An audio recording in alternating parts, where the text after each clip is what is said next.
Yeah, I can't run to it.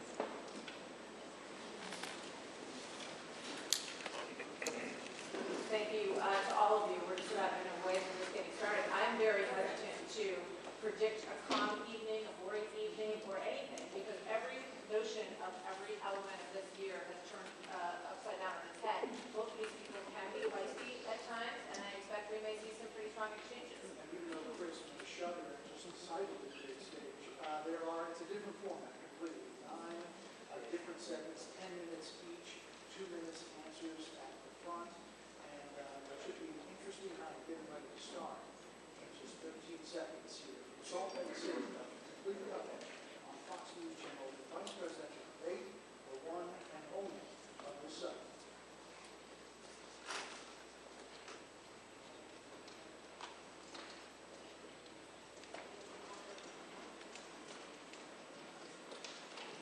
Good evening, everybody. Welcome to the first and only vice presidential debate of the 2020 campaign. We are live in Salt Lake City tonight.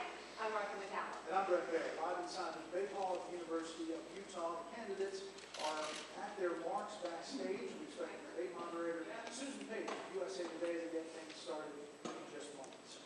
So typically the stakes of the vice presidential debate aren't particularly high, but this is 2020 and everything is different. Year rocked by a global pandemic affecting Americans all the way up to the President of the United States. A crippling economic crisis as a result of that. And a Supreme Court vacancy that really could reshape the law of the land. Let's get back to our panel and bring Chris Wallace back in. Chris, we're in that hush moment before the debate begins. And as you said, it's nice to be out the side where you're watching this time around. Your thoughts about what we're going to see tonight. Susan Page is getting ready to ask that first question. The first one out of the gate is always an important moment for these events. Hey, Savannah, good evening. It is impossible to overstate the degree to which the coronavirus pandemic has transformed this vice presidential debate, starting with President Trump recovering from the virus at the White House. No vice president has ever debated while the president is known to be ill. Of course, the pandemic also stretches to the stage behind me. You've got the 12 feet of space between the candidates, the plexiglass partitions. And when it comes to what you might expect your candidates themselves to say that they're told by a Biden campaign official, they don't necessarily expect Senator Harris to spar with defense, that her goal is to keep higher prosecute the case against President Trump. But and to lay out the contrasting vision.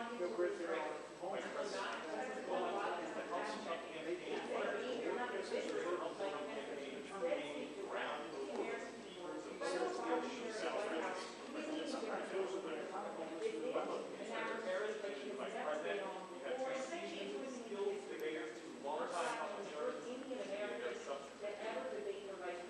Regardless of what I said earlier, like the women page, the struggles and needs for chief of staff tells me that her main goal tonight is to speak directly to these American people and contrast what the Biden campaign would do compared to the current administration. Sector, the use of policy or tough. The fact of the matter is, it's not about the pandemic right now, but it is also against an unprecedented pandemic. And Vice President Mike Pence is ahead of the coronavirus task force. Dan, quickly, both sides want to project out imagine some gravitas and a little bit of professionalism that maybe we didn't see from both of these individuals on the first time around. The reality here is that 26 million Americans are out of a job and will be tough questions on that front.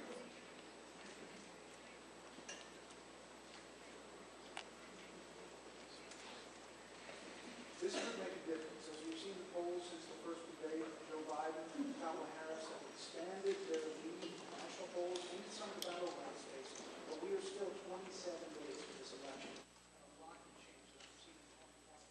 We're about 1,000 seconds left. Let's turn it over to Susan Page. Good evening.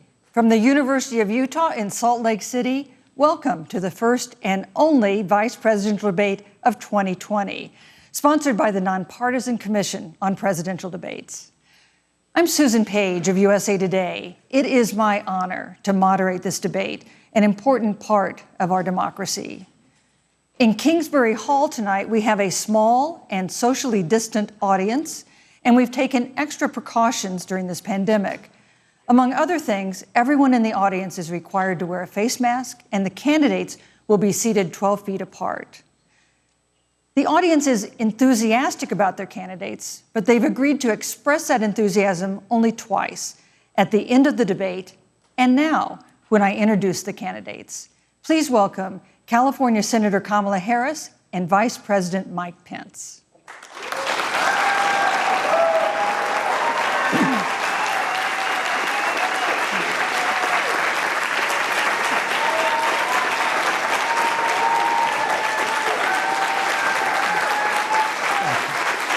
Thank you.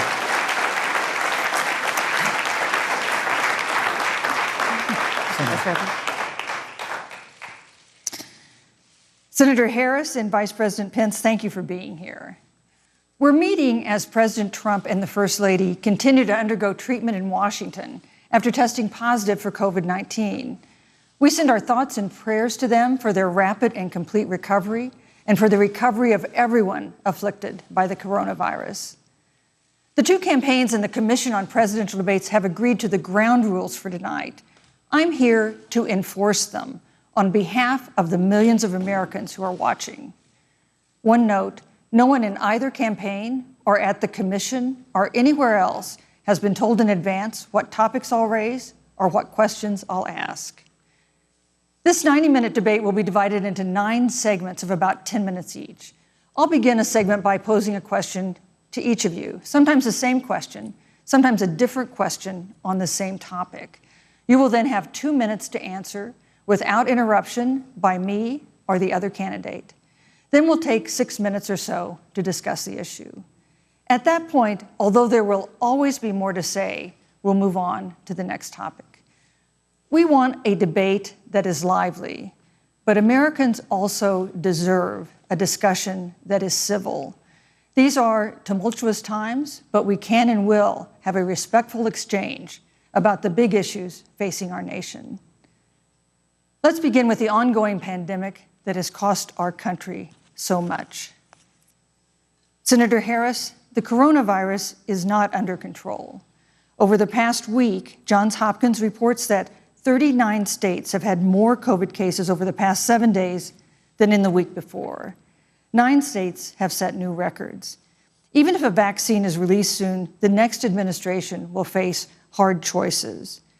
What would a Biden administration do in January and February that a Trump administration wouldn't do? Would you impose new lockdowns for businesses and schools and hotspots? A federal mandate to wear masks? You have 2 minutes to respond without interruption. Thank you, Susan.